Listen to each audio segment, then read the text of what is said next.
ਚੱਕਦੇ फट्टे पटदे किल्ली ना रहे लाहौर ते ना रहे दिल्ली। ये खालसा फ़ौज का वार क्राई होता था।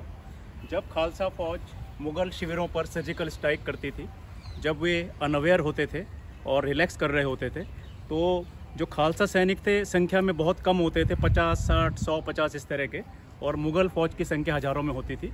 तो उस समय जो सर्जिकल स्ट्राइक उनके शिविरों पर किए जाते थे, उस समय का वार क्राई है चक दे फट्टे पटदे किल्ली ना रहे लाहौर ते ना रहे दिल्ली।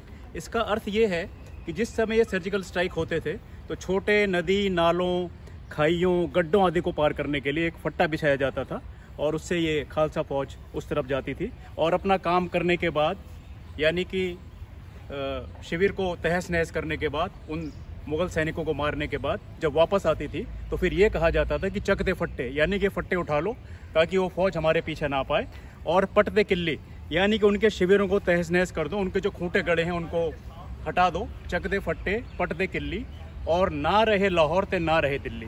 लाहौर जो था वहाँ पर मुग़ल जो बादशाह होता था उसका शहज़ादा वहाँ पर गवर्नर होता था, और दिल्ली में मुग़ल बादशाह का लाल किले में उसका यहाँ पर तख्ते था, उसमें वो बैठा करता था।